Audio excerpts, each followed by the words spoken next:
In this movie, you create an animated bitmap to simulate a spinning propeller. As you will find out, the effect will look convincing without taxing render time. Go back to the file you saved where you set up the propeller to spin at a constant speed. If you need to, you can use the file name p47 propeller propspin.max you downloaded for this tutorial. Scrub the animation and verify that the propeller is spinning at a constant speed. You need to render out the propeller separately, and you need a camera shot perpendicular to the propeller. Press Alt-W to switch back to a 4 viewport configuration. In the left view, create a free camera. Using the Align tool, align it to the propeller, pivot to pivot, in position and orientation. Right-click the camera view, and then press C to view the new camera in that viewport. Next, use the Dolly camera tool to move the camera back while keeping it in the propeller axis. Next, go to the Render dialog and set the output size to a custom 512 by 512 resolution.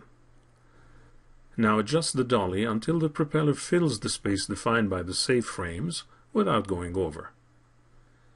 Scrub the animation to ensure all 3 blades are never outside the yellow borders. Select and isolate the propeller. Go to the Environment dialog and switch off the background image. Replace it with a white background. Try a test render. The propeller is rendered against a white background. Actually, save this image out. You'll need it later. Give it the name and type propeller.png.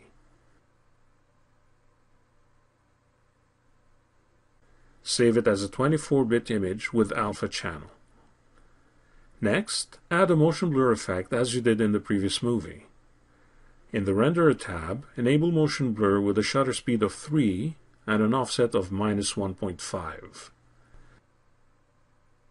Set the motion segments to 10 and the samples to 48. These values are given for reference. Feel free to experiment with your own. Test render the scene. The propeller is blurred, but keep in mind you're mostly interested in the transparency effect shown in the alpha channel. Also, and because of how you keyframe the animation, you'll only need to render out 10 frames of the animation. At the start, you have a blade pointing straight up, and that is repeated every 10 frames throughout the animation.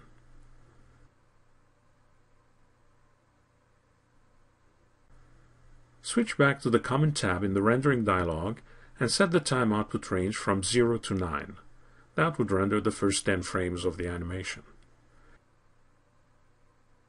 In the Render Output group, click on Files and specify an output file, such as prop-opc_.png. You'll also need to specify a folder for the images to be saved. Choose the same one where you stored the scene files. Again, choose a 24-bit type with alpha and choose OK. Render the animation.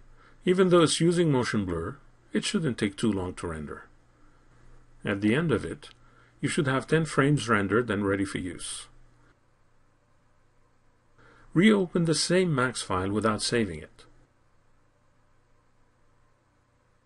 Double-click the plane body to select it and all its children, and hide the selection.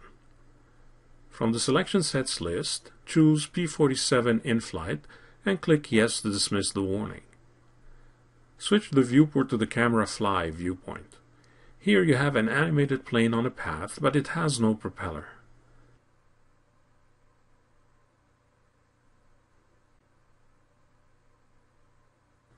Create a plane object and set its length and width values to 200. Name it Propeller Proxy. Make sure you are at frame 0, and then align the new object to the P47, pivot to pivot, in position and orientation. Move it locally on the Z-axis until it is in the correct position.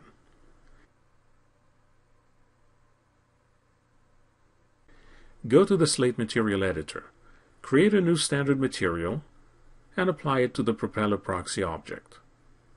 Set its color to black for now. You can change that later if you need to experiment. Drag out the opacity channel node and apply a standard bitmap to it. Browse and select the first bitmap in the rendered propeller sequence and make sure the sequence option is selected. Click Open. A dialog appears that will help you create an image file list IFL file.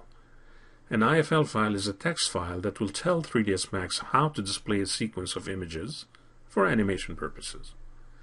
Click OK to proceed. Double-click the bitmap node in the material editor to see its properties. Scroll down a bit and under Mono Channel Output, set the option to Alpha. Also set the RGB channel output to Alpha as gray. This way, transparency will be based on alpha information instead of pixel color. Do a test render to view the results. Of course, if you scrub the animation, the propeller doesn't follow the plane yet. At frame 0, use the Link tool to link the propeller to the plane. Try a test render at frames 40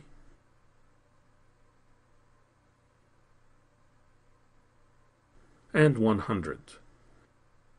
Notice that at frame 100, the propeller is not visible. The material needs to render both sides of the flat surface. In the material editor, double-click the standard material node and set it to two-sided. Try it again. It should work better now. You can help the effect by making the propeller circle more defined. In the material editor, insert a composite map to the existing material using the current opacity map in the Layer 1 slot. Double-click the composite node to see its properties. With only one layer, the effect is identical to what it was a second ago. Add another layer to the composite map. In Layer 2, use a gradient ramp. This overrides the propeller map. You need to set the blending mode to Addition for a cumulative effect. Double-click the gradient ramp node to adjust the gradient. Also double-click the icon to see the gradient definition better. You may also want to enlarge the composite map icon to better study the end results. Switch the gradient type to radial. You need the outside to be totally transparent, so change that gradient flag color to black. You are here using grayscale effect ranging from black being totally transparent to white being totally opaque. Set another flag at about 95% and also set it to full black. This ensures the outer perimeter is totally transparent. Create another flag at around 90% and set it to medium gray.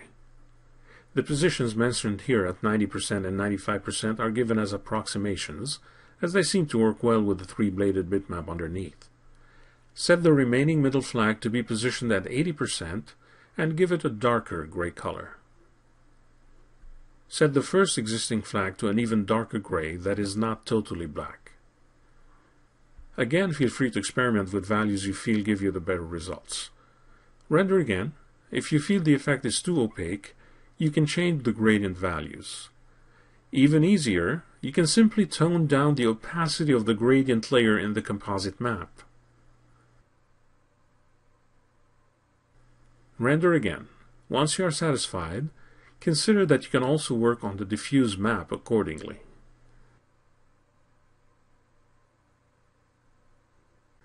Try a radial gradient ramp as a diffuse map.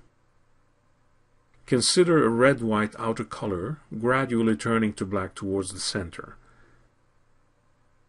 Some propellers have color markings on the outside.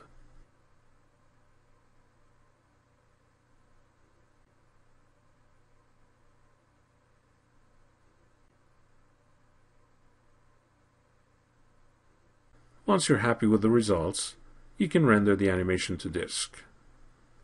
You will find out that this animation will render in less than 10 minutes, whereas the one with motion blur takes hours. If you decide to render this animation, a propeller sound effect has been provided for your convenience. As always, a rendered result has also been provided. You learned how to create the animated bitmap using 3ds Max only. In the next movie, you'll learn to create a similar effect using compositing software.